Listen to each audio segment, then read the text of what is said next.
ভিতরে, কখনো তুমি খুঁজে পাবে দারুল আরকামের ভিতরে, কখনো তুমি শিক্ষক খুঁজে পাবে সেই সুফা মাদ্রাসা যিনি ছাত্রদেরকে পড়াচ্ছেন, তার কাছ থেকে তুমি আদর্শ খুঁজে পাবে। তুমি যদি কোনো খানকার ব্যক্তি হয়ে থাকো, তাকে দেখো নবী মুহাম্মদের দিকে, যিনি মসজিদ নবীর কোনো এক কোণা তার মুরিদদেরকে জিকির শেখাচ্ছেন। তুমি যদি কোনো পরাজিত দলের কর্মী হয়ে থাকো, তাকে দেখো নবী মুহাম্মদের দিকে, যিনি উহুদের যুদ্ধের ময়দানে পরাজিত একজন সৈনিক, তার জীবন থেকে তুমি আদর্শ খুঁজে পাবে। তুমি যদি কোনো একজন রাজনীতিবিদ হয়ে থাকো, তাকে দেখো নবী মুহাম্মদের দিকে, মক্কা থেকে মদিনা যাওয়ার পথে যিনি মদিনায় গেলেন, যাওয়ার পরে তৎকালীন যুগের ইহুদি এবং খ্রিস্টান যারা মদিনায় বসবাস করত, তাদের সাথে রাজনৈতিক কার্যক্রমের মাধ্যমে মদিনায় খেলাফত মিনহাজুন নবুওয়াত তৈরি করে ফেললেন। তুমি তার কাছ থেকে আদর্শ খুঁজে পাবে। তুমি যদি বিজয় কোনো দলের সৈনিক হয়ে থাকো, তাকে দেখো নবী মুহাম্মদের দিকে, যিনি মক্কা বিজয়ে দীর্ঘ 21 বছর পরে যাদের দ্বারা নির্যাতিত হয়েছেন, মক্কায় 13 বছর যাদের দ্বারা নির্যাতিত হয়েছেন, বদরের প্রান্তরে, কখনো উহুদের প্রান্তরে, কখনো খন্দকের ময়দানে, তুমি তোমার জীবনের আদর্শ খুঁজে পাবে নবী মুহাম্মদের কাছ থেকে। শুকরিয়া হিসেবে সকলে বলি আলহামদুলিল্লাহ।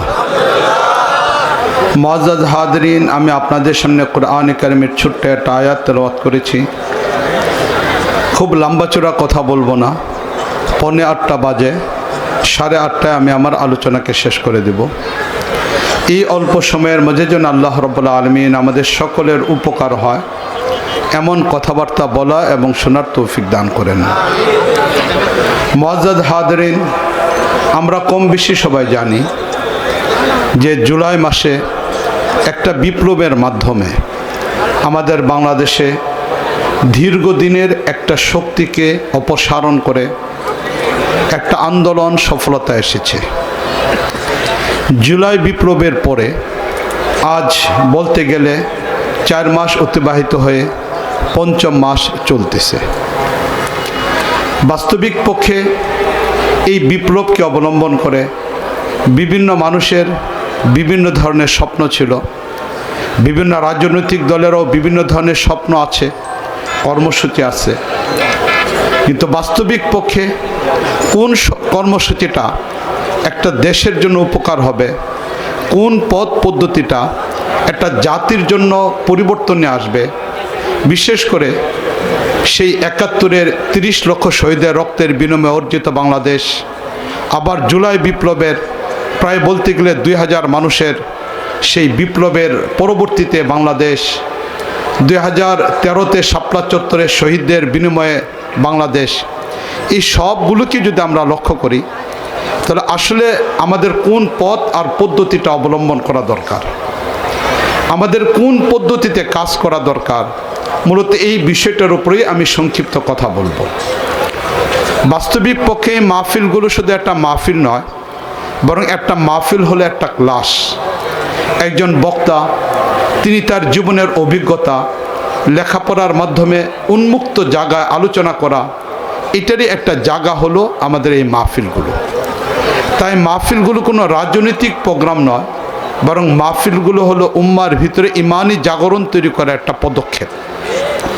এই জন্য রাজনৈতিক কোনো আলোচনা নয়, বরং আমাদের বাংলাদেশের পুরো প্রেক্ষাপটকে সামনে রেখে আমাদের এই জুলাই বিপ্লবের পরে আমরা কোন পথে চললে সফলতা অর্জন করতে পারবো, এই বিষয়টাই মূলত আমি আপনাদের সামনে আলোচনা করার চেষ্টা করব। খুব সংক্ষিপ্ত আকারে কথা বলবো, ভাঙ্গাচোরা কথাগুলোই বলবো, লৌকিকতা মুক্ত সাদামাটা কিছু কথাগুলোকে বলবো। আল্লাহ রাব্বুল আলামিন যেন খুব ঠান্ডা মাথায় আমাদেরকে বোঝার তৌফিক দান করেন। আমাদের ইসলাম এটা পরিপূর্ণ একটা ইসলাম। এখানে ব্যক্তি জীবন, পারিবারিক জীবন, সামাজিক জীবন, রাজনৈতিক জীবন সহ প্রতিটা বস্তুর পরিপূর্ণ দিক নির্দেশনা আল্লাহ রাব্বুল আলামিন এই ধর্মের মধ্যে রেখে দিয়েছেন।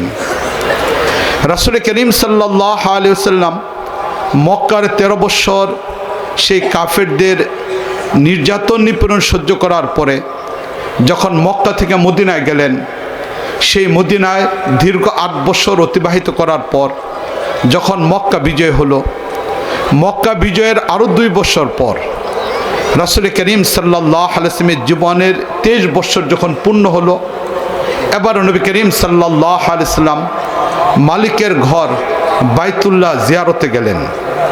সেখানে হজের জন্য নবী করিম সাল্লাল্লাহু আলাইহি ওয়াসাল্লাম চলে গেলেন। নবী করিম সাল্লাল্লাহু আলাইহি ওয়াসাল্লাম হজে মদিনা থেকে রওনা দিয়েছিলেন জিলকদ মাসের 24 তারিখ। সেখানে নবী করিম সাল্লাল্লাহু রওনা দিয়েছিলেন। জিলহজ মাসের শুরুর দিক থেকে নবী করিম সাল্লাল্লাহু আলাইহি ওয়াসাল্লাম মদিনায় প্রবেশ করলেন। মদিনার প্রবেশ করার পরে মক্কায় প্রবেশ করলেন। এরপর হজের কাজ সম্পূর্ণ করে আজ নবী করিম সাল্লাল্লাহু আলাইহি ওয়াসাল্লাম আরাফার ময়দানে উপস্থিত। যখন নবী করিম সাল্লাল্লাহু আলাইহি ওয়াসাল্লাম আরাফার ময়দানে উপস্থিত, এমত অবস্থায় জাবালে রহমতের নিকটে থাকা অবস্থায় আল্লাহ রাব্বুল আলামিন কোরআন কারীমের আয়াত নাজিল করলেন, আল ইয়াউমা আকমালতু লাকুম দীনাকুম। এই আয়াত আল্লাহ রাব্বুল আলামিন নাজিল করলেন। এটা শুধুমাত্র একটা আয়াত ছিল না, বরং সাহাবায়ে কেরাম রাদিয়াল্লাহু তাআলা আনহুর সেই দিনটা ছিল আনন্দের একটা দিন। সেদিন সাহাবায়ে কেরাম এই আয়াত অবতরণের পর সেই জাবালে রহমতের পাশে কেউ দাঁড়িয়ে দাঁড়িয়ে চিৎকার করে কাঁদতেছেন। সাহাবায়ে কেরামের হৃদয়ে মনে পড়ে গেল সেই প্রথম দিনের মক্কা ইসলাম গ্রহণের সেই নির্যাতনের অবস্থাগুলো মনে পড়ে গেল। সে আম্মার রাদিয়াল্লাহু তাআলা পরিবার যাদের প্রতি চরম পর্যায়ে নির্যাতন ছিল, যাদেরকে নবী করিম সাল্লাল্লাহু আলাইহি ওয়াসাল্লাম নিজে সহযোগিতা করতে পারতেছিলেন না, যে পরিবারের পাশ দিয়ে যাওয়ার সময় শুধু নবী বলতেন, ইসবিরু ইয়া আলে আম্মার, আম্মারের পরিবার তোমরা ধৈর্য ধারণ করো। সেই আম্মার রাদিয়াল্লাহু তাআলা পরিবারের কথা সাহাবায়ে কেরামের মনে পড়ে গেল। হযরত সুমাইয়া রাদিয়াল্লাহু তাআলা আনহা, যাকে নির্মমভাবে শহীদ করে দেওয়া হয়েছিল, তার কথা মনে পড়ে গেল। মনে পড়ে গেল হযরত বিলাল রাদিয়াল্লাহু তাআলা আনহুর কথা, যাকে উন্মুক্ত বালুতে রেখে বুকে পাথর চাপা দিয়ে নির্যাতন করা হতো। সে বিলাল রাদিয়াল্লাহু তাআলার কথা মনে পড়ে গেল। সুহাইব রাদিয়াল্লাহু তাআলা আনহু, যিনি মক্কা থেকে মদিনায় হিজরত করার সময় তার জীবনের সকল অর্থগুলোকে কাফেরদের হাতে তুলে দেওয়ার প্রয়োজন পড়েছিল। মনে পড়ে গেল সে খাব্বাব রাদিয়াল্লাহু তাআলার কথা, যাকে সেই মক্কার কাবার চত্বরের পাশেই তাকে শুলিতে চড়িয়ে হত্যা করা হচ্ছিল। তিনি হত্যার পূর্ব মুহূর্তে আকাশের দিকে যখন তাকাচ্ছিলেন, সেখান থেকেও চেহারাকে মাটির দিকে নিয়ে যাওয়া হয়। যখন তিনি কাবার দিকে তাকিয়েছিলেন, সেখান থেকেও তার চেহারাকে ফিরে দেওয়া হয়। কত নির্মমভাবে দুনিয়া থেকে চলে যাওয়ার পূর্ব মুহূর্তে সে আরশের মালিকের আরশের দিকে তাকানোর সুযোগ ছিল না। কাবার মালিকের দিকে, সে মালিকের ঘর, তার দিকেও তাকানোর কোনো সুযোগ ছিল না। যাকে শহীদ করে দেওয়া অবস্থায় তৎকালীন যুগের মক্কার কাফেররা আনন্দ করতেছিল। আর এমত অবস্থার মধ্যেও সে খাব্বাব রাদিয়াল্লাহু তাআলা আনহু তিনি বলতেছেন এই কথা, ফুস্তু রাব্বিল কাবা, কাবার মালিকের কসম আমি সফলতা অর্জন করতেছি। সাহাবায়ে কেরামের তখন মনে পড়ে গেল পেটে পাথর বাঁধার কথা, উহুদের যুদ্ধের ময়দানে শহীদদের কাফনের কাপড় দিতে না পারার যন্ত্রণার কথা। ওই তো হামজা রাদিয়াল্লাহু তাআলা আনহু, যাকে 3 টুকরা কাফনের কাপড় পর্যন্ত দেওয়া যায় নাই। হযরত মুসআব রাদিয়াল্লাহু তাআলা আনহু, তাকে 1 টুকরাও পূর্ণ কাফনের কাপড় দেওয়া যায় নাই। এই দীর্ঘ 23 বছর নির্যাতনের কথা মনে পড়ছে। তাই সাহাবায়ে কেরাম এই আয়াত অবতরণের পরে কান্না করে আরম্ভ করলেন। এক একজন সাহাবায়ে কেরাম খুশি হয়ে গেলেন, তাদের ত্যাগ এবং কুরবানি সফলতা পেয়েছে, তাদের আত্মত্যাগ আজ সফলতা পেয়েছে। সেই সন্তান হারানো বাবারা চিৎকার করে কাঁদতেছেন যে তাদের এই সন্তান হারানোর বেদনা সফলতা পেয়েছে। সে এতিম বাচ্চারা আজকে আনন্দ প্রকাশ করতেছে, তাদের বাবা হারানোর বেদনা আজকে পূর্ণতায় পেয়েছে। রাসূল করিম সাল্লাল্লাহু আলাইহি ওয়াসাল্লামের উপর আয়াত নাজিল হয়েছে, আল ইয়াউমা আকমালতু লাকুম দীনাকুম। এটা ছিল সেদিন মুসলমানদের আনন্দের সর্বোচ্চ পর্যায়ের একটা বস্তু। এর মাধ্যমে আল্লাহ রাব্বুল আলামিন ইসলামকে পূর্ণতায় পৌঁছে দিয়েছেন। তা আমাদের ইসলাম পরিপূর্ণ একটা ইসলাম, সেখানে কোথাও কোনো ধরনের অসম্পূর্ণতা নেই। তাই ইসলামের উপরে চলতে গেলে একজন মুসলমান তার ব্যক্তি জীবন, পারিবারিক জীবন, সামাজিক জীবন, রাষ্ট্রীয় জীবন, কোথাও কোনো ধরনের অন্যের কাছ থেকে আদর্শ গ্রহণ করা প্রয়োজন নেই। কার্ল মার্কস থেকে তার আদর্শ গ্রহণের প্রয়োজন নেই, লেনিনের কাছ থেকে আদর্শ গ্রহণের প্রয়োজন নেই, আব্রাহাম লিঙ্কনের কাছ থেকে আদর্শ গ্রহণের প্রয়োজন নেই, পুঁজিবাদী অর্থ ব্যবস্থা থেকে তার আদর্শ গ্রহণের প্রয়োজন নেই। সমাজতন্ত্র থেকে তার আদর্শ গ্রহণের প্রয়োজন নেই, গণতন্ত্রের সেই ধোঁকা থেকে তার আদর্শ গ্রহণ করা কোনো প্রয়োজন নেই, কারো কাছ থেকে আদর্শ গ্রহণ করা প্রয়োজন নেই। বরং ইসলাম পরিপূর্ণ একটা জীবন ব্যবস্থা আল্লাহ রাব্বুল আলামিন ইসলামের ভিতরে সব কিছুকে রেখে দিয়েছেন। সৈয়দ সুলাইমান নদভী রহমতুল্লাহ আলাইহি, যিনি ভারতের উল্লেখযোগ্য এক মহান ব্যক্তি, রাসূল করিম সাল্লাল্লাহু আলাইহি ওয়াসাল্লামের সিরাতের উপরে যিনি ভারতে ব্যাপকভাবে কাজ করেছেন, যিনি রাসূল করিম সাল্লাল্লাহু আলাইহি ওয়াসাল্লামের সিরাতকে মানুষের সামনে সুন্দরভাবে উপস্থাপন করেছেন, সেই সুলাইমান নদভী রহমতুল্লাহ আলাইহি তিনি খুতবাত মাদ্রাজের ভিতরে এই কথাটাকে উপস্থাপন করেছেন। তুমি যদি একজন এতিম বাচ্চা হয়ে থাকো, তাহলেও তুমি তাকিয়ে দেখো নবী মুহাম্মদের দিকে, যার বাবা আব্দুল্লাহ জন্মগ্রহণ করার পূর্বে মৃত্যুবরণ করেছিল। সুতরাং তুমি এতিম মুহাম্মদ থেকে তোমার আদর্শ খুঁজে পাবে। তুমি যদি কৈশোরের কোনো দুরন্তপনার বাচ্চা হয়ে থাকো, তাহলেও তুমি তাকিয়ে দেখো নবী মুহাম্মদের দিকে, তোমার জীবনের আদর্শ তার থেকে তুমি খুঁজে পাবে।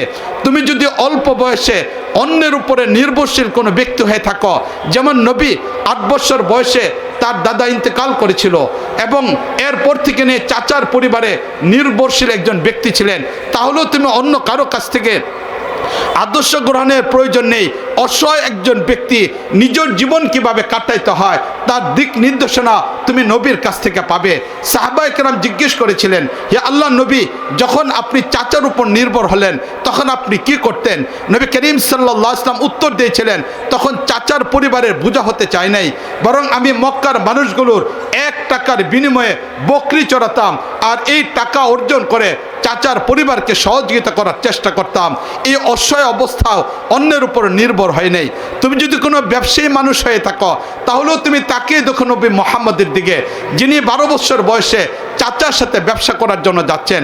তুমি যদি কোনো সাংগঠনিক ব্যক্তি হয়ে থাকো, তাহলেও তুমি তাকিয়ে দেখো 16 অথবা 18 বছর মুহাম্মদের দিকে, যখন ওই সময়ে মক্কার ভিতরে দীর্ঘদিনের চলমান একটা যুদ্ধ, এই যুদ্ধকে বন্ধ করার জন্য সংগঠন তৈরি করা হলো হিলফুল ফুজুল। সেই সংগঠনের একজন সক্রিয় কর্মী নবী মুহাম্মদ। তাই তুমি কোনো সাংগঠনিক ব্যক্তি হতে চাও, নবী মুহাম্মদের কাছ থেকে তুমি আদর্শ গ্রহণ করো। তুমি যদি কোনো চাকরিজীবী মানুষ হয়ে থাকো, তাহলেও তুমি তাকিয়ে দেখো নবী মুহাম্মদের দিকে, যিনি 24 বছর বয়সে খাদিজা রাদিয়াল্লাহু তাআলা আনহা যখন মুসলমান হন নাই, তার ব্যবসায়ীর সাথে চাকরির চুক্তির মাধ্যমে তিনি সেখানে কাজ করে যাচ্ছেন। তুমি তোমার জীবনের আদর্শ খুঁজে পাবে। তুমি যদি ছাত্র হয়ে থাকো, তাকে দেখো নবী মুহাম্মদের দিকে, যিনি 39 বছর বয়সে দীর্ঘ 6 মাস পর্যন্ত গারে হেরায় বসে আছেন, জিব্রাইলের সামনে ছাত্র অবস্থায় বসে আছেন। নবুয়তের 23টা বছরে জিব্রাইল থেকে ইলম অর্জন করতেছেন, জিব্রাইলের মধ্যস্থতায় মালিকের পক্ষ থেকে ইলম অর্জন করতেছেন। তুমি তোমার ছাত্র জীবনের আদর্শ নবী মুহাম্মদের কাছ থেকে খুঁজে পাবে। তুমি যদি শিক্ষক হয়ে থাকো, তাকে দেখো নবী মুহাম্মদের দিকে, কখনো তাকে খুঁজে পাবে কাবার চত্বরে, কখনো তুমি খুঁজে পাবে দারুল আরকামের ভিতরে, কখনো তুমি শিক্ষক খুঁজে পাবে সেই সুফা মাদ্রাসা, যিনি ছাত্রদেরকে পড়াচ্ছেন, তার কাছ থেকে তুমি আদর্শ খুঁজে পাবে। তুমি যদি কোনো খানকার ব্যক্তি হয়ে থাকো, তাকে দেখো নবী মুহাম্মদের দিকে, যিনি মসজিদে নববীর কোনো এক কোণা তার মুরিদদেরকে জিকির শেখাচ্ছেন। তুমি যদি কোনো পরাজিত দলের কর্মী হয়ে থাকো, তাকে দেখো নবী মুহাম্মদের দিকে, যিনি উহুদের যুদ্ধের ময়দানে পরাজিত একজন সৈনিক, তার জীবন থেকে তুমি আদর্শ খুঁজে পাবে।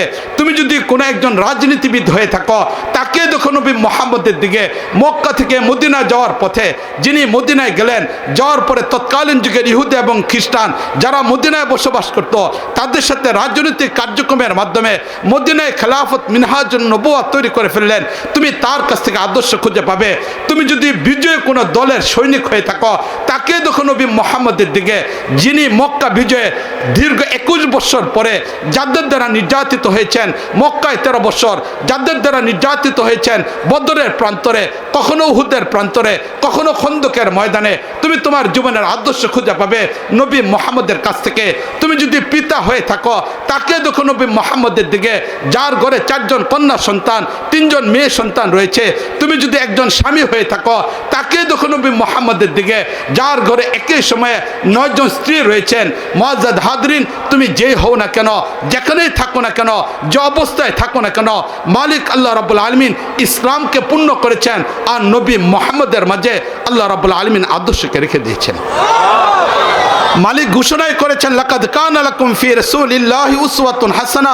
নবী মুহাম্মদের মধ্যে আল্লাহ রাব্বুল আলামিন আদর্শকে রেখে দিয়েছেন। এই তো হলো আমাদের ইসলাম, যে ইসলাম পরিপূর্ণ একটা জীবন ব্যবস্থা। তাই আমাদের একজন মুসলমানের অন্য কারো কাছ থেকে কিছু নেওয়ার প্রয়োজন নেই, কোনো ব্যক্তি জীবনেও নেওয়ার প্রয়োজন নেই, পারিবারিক জীবনেও নেওয়ার দরকার নেই, সামাজিক জীবনেও নেওয়ার প্রয়োজন নেই, রাজনৈতিক জীবনে কাউকে নেতা বানানোর প্রয়োজন নেই। বরং আমাদের সামনে রাসূল করিম সাল্লাল্লাহু আলাইহি ওয়াসাল্লাম হলেন আদর্শ, ওনার জীবনের মাঝেই আমাদের সব কিছু রয়েছে। এই পূর্ণতা ইসলামের বড় একটা বৈশিষ্ট্য। দ্বিতীয় নাম্বার, ইসলাম এমন একটা ধর্ম যেখানে অস্পষ্ট বলতে কিছু নেই। কেউ বুঝবে কেউ বুঝবে না এমন কোনো মাসলা ইসলামের ভিতরে নেই। কিছু উলামায়ে কেরাম বুঝবেন, বাকি সাধারণ মানুষ বুঝবে না এমন কোনো মাসলা ইসলামের মাঝে নেই।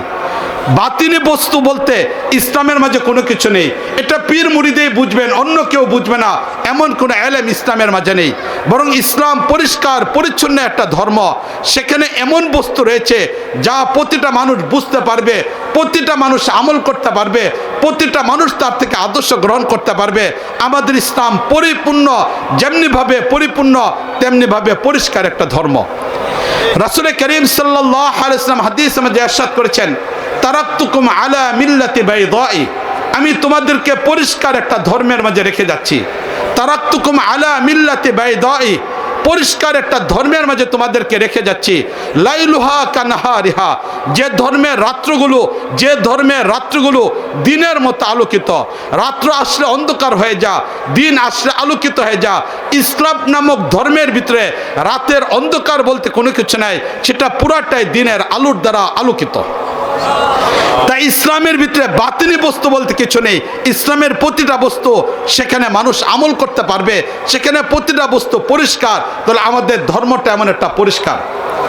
তৃতীয় নাম্বার, আমাদের ধর্মের তৃতীয় নাম্বার বৈশিষ্ট্য হলো এই ইসলামের ভিতরে এমন কোনো বিধান নাই যে বিধানটা কোনো যুগের সাথে সম্পর্ক, কোনো সময়ের সাথে সম্পর্ক, কোনো ব্যক্তির সাথে সম্পর্ক, এমন নাই। বরং ইসলাম সর্বজনীন, সর্বযুগের মানুষ সর্ব অবস্থার মধ্যেও এই ইসলামকে পালন করতে পারবে। এটা হলো আমাদের ইসলামের তৃতীয় নাম্বার বৈশিষ্ট্য, যে এই ইসলাম এমন একটা ইসলাম যে ইসলাম প্রতিটা যুগ, মানুষ যদি সেই মরুভূমির যুগকে অতিক্রম করে, রাসূল করিম সাল্লাল্লাহু আলাইহি ওয়াসাল্লামের যুগ সেটা মরুভূমির যুগ ছিল। সেখানে উন্নত বাহন ছিল ঘোড়া, এক জায়গা থেকে আরেক জায়গায় মাল যাতায়াতের মাধ্যম ছিল উট, গাধা, খচ্চর। ওই যুগেও যেমন ইসলাম কার্যকর ছিল, এই যুগে যখন মানুষ মঙ্গল গ্রহে যাতায়াতে চিন্তা করতেছে, যখন মানুষ চাঁদে জায়গা কেনার প্রতিযোগিতায় লিপ্ত হচ্ছে, যখন মানুষ মুহূর্তের ভিতরে পৃথিবীতে এক জায়গা থেকে আরেক জায়গায় যাওয়ার চেষ্টা করতেছে, স্যাটেলাইটের মাধ্যমে, অত্যাধুনিক প্রযুক্তির মাধ্যমে মানুষ গোটা পৃথিবীটাকে একটা পরিবার বানিয়ে ফেললো, এমন অবস্থার ভিতরে ইসলাম মরুভূমির সেই ইসলাম এই উন্নয়নের যুগের মধ্যেও কার্যকর একটা ইসলাম। তাই এই যুগে ইসলাম অচল, এই যুগে ইসলাম চলবে না, এটা সম্পূর্ণ ধোঁকা একটা শব্দ। বরং কোনো ব্যক্তি যদি এই কথা বলে এই যুগে ইসলাম চলবে না, এই আধুনিক যুগে ইসলাম অকার্যকর, এই আধুনিক যুগে ইসলামী অর্থনীতি কার্যকর হবে না, এই যুগে ইসলামী রাষ্ট্র কার্যকর করা যাবে না, এই চিন্তা চেতনা যদি কেউ করে তাহলে সে মুসলমান থাকবে না, ইসলাম থেকে বের হয়ে যাবে। তাহলে আমাদের ইসলামের তৃতীয় নাম্বার বড় বৈশিষ্ট্য, এটা যুগ উপযোগী একটা ধর্ম, সকল যুগে এটাকে কার্যকর করা যাবে। এই তিনটা বৈশিষ্ট্য যদি আমরা বুঝে থাকি, ইসলাম পূর্ণ। দ্বিতীয় নাম্বার, ইসলাম এটা অস্পষ্ট নেই, পরিষ্কার একটা ধর্ম। তৃতীয় নাম্বার, ইসলাম এমন একটা ধর্ম যেটা সকল যুগে কার্যকর হবে। এবার মুআজ্জাদ হাজরিন, এবার আমরা এই জুলাই বিপ্লবের পরে এবার আমাদের বাংলাদেশের দিকে তাকিয়ে দেখি যে এই বাংলাদেশ একটা রক্তক্ষয়ী যুদ্ধের পরে, লম্বা একটা ত্যাগ আর কুরবানির পরে এখানে একটা বিপ্লব সংগঠিত হলো। এই সংগঠিত হওয়ার পরে এবার আমাদের এই দেশে ইসলাম কতটুকু আমরা কার্যকর করতে পারতেছি, এই বিষয়টাকে নিয়ে চিন্তা ভাবনা করি। যদি এই বিষয়টাকে নিয়ে চিন্তা ভাবনা করি, যারা ইসলামী দলগুলো না, যারা সম্পূর্ণ সেকুলার অথবা ভিন্ন চিন্তা চেতনার দলের সাথে সম্পর্ক, তারাও হয়তো আমাদের এই সময়টাকে নিয়ে তারা নতুন করে স্বপ্ন দেখতেছে, ক্ষমতা যাওয়ার চিন্তা ভাবনা করতেছে। ইসলামের নামে যে সকল দলগুলো রয়েছে এগুলোর দিকেও যদি আমরা লক্ষ্য করি, তাহলে এই জায়গাতেও আমরা দেখতে পাবো তারাও নতুন করে বাংলাদেশে ইসলামী একটা বিপ্লব তৈরি করার চিন্তা ভাবনা করতেছেন। বাস্তবিক পক্ষে আগের চেয়ে এই দেশের মানুষ ইসলামের প্রতি তাদের ভালোবাসা তৈরি হয়েছে, ঠিক না বলেন? এটা বিশেষ করে যে উদ্দেশ্যে সেই শাহবাগের মঞ্চ তৈরি করা হয়েছিল, যার বাহ্যিক দৃষ্টিকোণ ছিল এটা যে সেই যুদ্ধ অপরাধীদের বিচার, যুদ্ধ একটা বাহ্যিক একটা বস্তু ছিল, কিন্তু সেদিনের সেই আন্দোলনের রূপরেখা ছিল এটা এদেশে ইসলামকে শেষ করে দেওয়া, এদেশ থেকে মসজিদকে শেষ করে দেওয়া, এদেশে রাসূলের ভালোবাসাটাকে বন্ধ করে দেওয়া, ইসলামের উপর আপত্তি, সেটাই ছিল সেদিনের মূল টার্গেট। কিন্তু মুআজ্জাজ হাজরিন, ওই সময়ের উপরে যখন উলামায়ে কেরাম, এদেশের ধর্মপ্রাণ মানুষ, তাওহীদি জনতা, বিশেষ করে আহমদ শফি রহমতুল্লাহ আলাইহি যখন খোলা চিঠি লিখলেন, পত্রিকাগুলিতে যখন চলে আসলো, তখন এরপরেই একের পর এক সেই শাহবাগীদের চিন্তা চেতনা পরাজিত হয়ে এদেশের মানুষ ইসলামের উপরে চলে আসলো। পৃথিবীর ইতিহাস এই কথা বলে, ভূপৃষ্ঠের কোনো এক জায়গায় ইসলাম প্রতিষ্ঠার জন্য যদি রক্ত ঝরে, তাহলে সেই রক্ত পৃথিবীতে বৃথা যায় না। এটা হলো পৃথিবীর ইতিহাস। মুআজ্জাজ হাজরিন, আমাদের বাংলাদেশের কেউ গণতন্ত্র প্রতিষ্ঠার জন্য রক্ত দিয়েছে, কেউ সমাজতন্ত্র প্রতিষ্ঠা রক্ত দিয়েছিল, কিন্তু 2013 সেই মে মাসের 5 মে সেখানে ভিন্ন কোনো উদ্দেশ্য ছিল না। সেখানে উদ্দেশ্য ছিল এটা নবীর ভালোবাসা, মুমিনের হৃদয়ের মধ্যে স্পন্দন। তাই নবীর ইজ্জতের উপর কেউ আঘাত করলে সেদিন যেন আইন কার্যকর হয়, তাদেরকে যেন ফাঁসি দেওয়া হয়, বাংলাদেশে 13 দফার মাধ্যমে যেন ইসলাম নিরাপদ থেকে যা। সেদিনের মানুষগুলোর উদ্দেশ্য কাউকে ক্ষমতা নেওয়া অথবা কাউকে ক্ষমতা থেকে নামানো সেদিনের উদ্দেশ্য ছিল না। সেদিনের একজন কর্মী আমরাও ছিলাম, শুরু থেকে নিয়ে শেষ পর্যন্ত ছিলাম। গোপনীয় বৈঠক, যে বৈঠকগুলো খুশুসিভাবে হতো, সেখানে উপস্থিত থাকার সুযোগ হয়েছিল। একদম প্রত্যেকটা ব্যক্তির উদ্দেশ্য কোনো অবস্থায় সেখানে কাউকে ক্ষমতা থেকে নামানো, ক্ষমতা ওঠানো ছিল না, ইসলাম যেন দেশে টিকে যায়, এটা উদ্দেশ্য ছিল। এই জন্য সেখানে রক্ত এটা কখনো বৃথা যেতে পারে না, এই রক্ত কখনো বৃথা যেতে পারে না। সেদিনে সেই তালিকা আমার নিজের কাছে 84 জনের ব্যক্তির তালিকা আমার কাছে রয়েছে, যাদেরকে শাপলা চত্বরে শহীদ করা হয়েছিল। সুতরাং যাদের তালিকা আমার কাছে রয়েছে, ওই সময় আমরা 2013 থেকে নিয়ে তালিকা তৈরি করা আরম্ভ করলাম এবং এই তালিকা আমার কাছে সংরক্ষিত রয়েছে। মুআজ্জাজ হাজরিন, 53 বছর পরে, 43 বছর পরে যদি এর দ্বারাই বুঝে আসলো যে দেশের মানুষ হৃদয়ের মাঝে ইসলাম, আর এই ইসলাম হৃদয়ের মধ্যে থাকার কারণে এই দেশ থেকে ইসলামকে কেউ মিটাতে পারবে না, ইসলামকে শেষ করে এখানে সম্ভব না। তাহলে মুআজ্জাজ হাজরিন, এই যে ইসলামের একটা বিপ্লব চলে আসলো, ইসলামের একটা জাগরণ তৈরি হলো, এই জাগরণকে যদি আমরা সফলতায় নিতে চাই, তাহলে কোন পদ্ধতিতে নিতে হবে, এই বিষয়টা মূলত আমি আলোচনা করব। আমার আলোচনার মূল বস্তুটাই হলো, এই ভূমিকার দ্বারা আলোচনার মূল বস্তু হলো কোন পদ্ধতিকে অবলম্বন করে আমরা এখানে যাব। মুআজ্জাজ হাজরিন, রাসূল করিম সাল্লাল্লাহু আলাইহি ওয়াসাল্লাম পূর্ণ ইসলামকে বাস্তবায়ন করেছিলেন ইসলামী রাষ্ট্রের মাধ্যমে। ইসলামী রাষ্ট্র যদি তৈরি না হয়, তাহলে কখনো পূর্ণ ইসলামের উপর আমল করা যাবে না।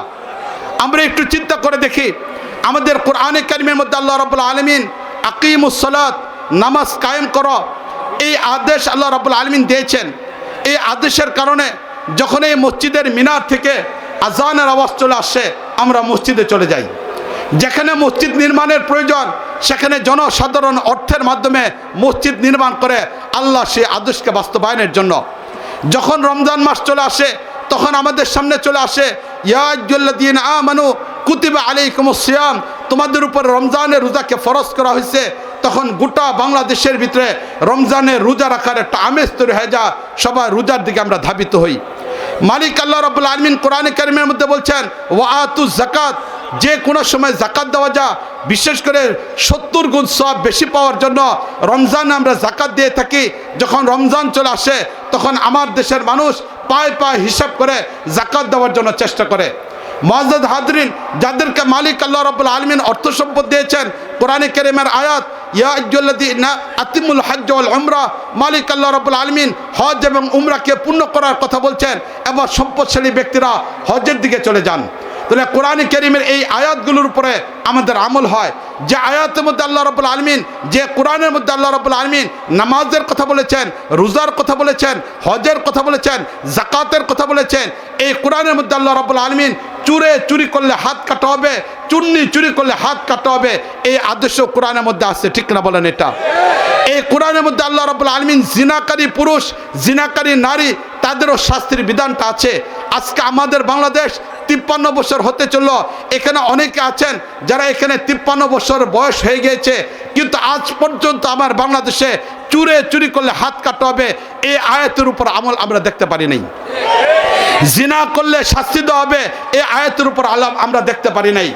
জীবন চলে যাচ্ছে, এই দেশ থেকে আমরা এমত অবস্থায় রেখে যাচ্ছি যে আজও পর্যন্ত পূর্ণ ইসলামকে আমরা বাস্তবায়ন করতে পারি নাই। তাহলে এটা আমাদের জন্য অত্যন্ত ব্যর্থতার একটা বস্তু। 92% মুসলমানের দেশে আজও পর্যন্ত আমরা ইসলামী হুকুমতকে তৈরি করতে পারলাম না। অথচ মালিক আল্লাহ রাব্বুল আলামিন চুরের শাস্তির কথা বলেছেন, এরকম জিনাকারী শাস্তির কথা বলেছেন। এটার পাশাপাশি আল্লাহ রাব্বুল আলামিন বলছেন, ইয়া আইয়ুহাল্লাযীনা আমানু দুখুলু ফিস-সিলমি কাফা, যে তুমি পরিপূর্ণভাবে ইসলামের উপর উঠে আসো। তাই ইসলামটাকে রাষ্ট্রীয়ভাবে বাস্তবায়ন না করার কারণে আমরা পূর্ণ ইসলামের উপর আসতে পারলাম না। এই কারণে ইসলাম যদি পরিপূর্ণ না হয় তাহলে অসম্পূর্ণ মুসলমান, আর এই অসম্পূর্ণ অবস্থায় দুনিয়া থেকে যাওয়া এটা কখনো আমাদের জন্য কল্যাণকর হতে পারে না, সফলতা আসতে পারে না। ইসলামের কিছু বিধান মানা আর কিছু বিধানকে না মানা এটা মুসলমানদের বৈশিষ্ট্য হতে পারে না। মুসলমানদের মূল বৈশিষ্ট্য হলে এটা মালিকের পক্ষ থেকে আদেশ চলে আসছে, মুসলমান তাৎক্ষণিকভাবে এটা আমল করবে। আল্লাহর পক্ষ থেকে আদেশ মুসলমান মেনে নেবে, নবী বলছেন মুসলমানরা জীবন দিয়ে দিবে। এটা হলো মুসলমানদের বৈশিষ্ট্য। কিছু মানা আর কিছু না মানা এটা ইহুদিদের বৈশিষ্ট্য, যার ব্যাপারে মালিক আল্লাহ রাব্বুল আলামিন কোরআনে কারিমের মধ্যে ইরশাদ করেছেন, আফাতুমিনুনা বিবাদিল কিতাব ও তাকফুরুনা বিবাদিন, কিছু মানো কিছু মানো না, এটা ইহুদিদের বৈশিষ্ট্য, এটা মুসলমানদের বৈশিষ্ট্য হতে পারে না। মসজিদে গেলে মুসলমান, বাইরে গেলে ব্যবসার মধ্যে মুসলমান না, এটা মুসলমানের পরিচয় হতে পারে না। কিছু অংশের মধ্যে ইসলাম মানবে, রাজনীতিতে ইসলাম থাকবে না, রাষ্ট্রে ইসলাম থাকবে না, পারিবারিক জীবনে ইসলাম থাকবে না, বিবাহ শাদীতে ইসলাম থাকবে না, স্কুলে যাওয়ার পর ইসলাম থাকবে না, চাকরিতে ইসলাম থাকবে না, এমন ধর্ম ইসলাম না। ইসলাম কিছু মানবো কিছু মানবো না এমন ধর্ম না। ইসলাম হলো পরিপূর্ণভাবে মানতে হবে। এই জন্য ইসলাম এটা পরিপূর্ণ একটা ধর্ম।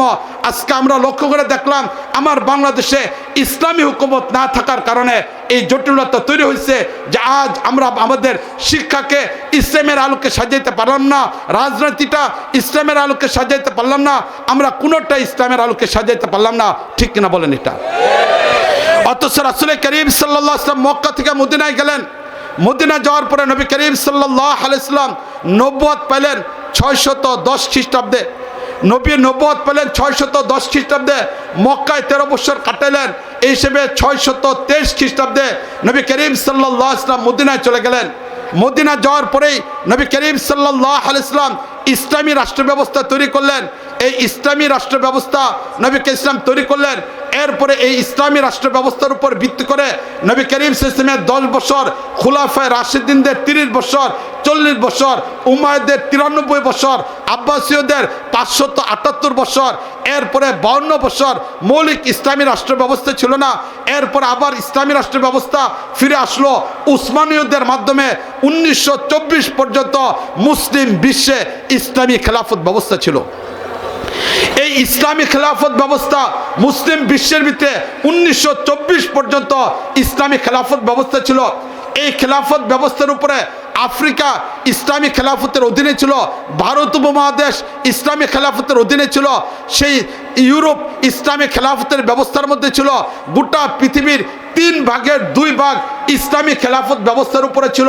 এই অবস্থায় মুসলমান ইসলামী খেলাফতের উপরে গোটা দুনিয়াটাকে নিয়ন্ত্রণ করার চেষ্টা করেছে। 12.5 বছর পর্যন্ত, 1250 বছর পর্যন্ত মুসলমানরা ইসলামী খেলাফতের মাধ্যমে গোটা পৃথিবীর উপরে কোরআনের শাসনকে বাস্তবায়ন করেছে, ইসলামকে বাস্তবায়ন করেছে। ব্যক্তি জীবনে কোনো বাদশা আমলের দিক থেকে কমতে হতে পারে, কিন্তু শাসন ব্যবস্থা ইসলামের উপরে ছিল, কানুন ছিল ইসলামের উপরে, বিচার ব্যবস্থা ইসলামের উপরে, প্রশাসন ইসলামের উপরে, রাজনীতি ইসলামের উপরে। ব্যক্তিগতভাবে কারো আমল কমতি থাকতে পারে, কিন্তু ইসলামকে বাদ দিয়ে, ইসলামী শাসন ব্যবস্থাকে বাদ দিয়ে পৃথিবীতে মুসলমানরা থাকে নাই।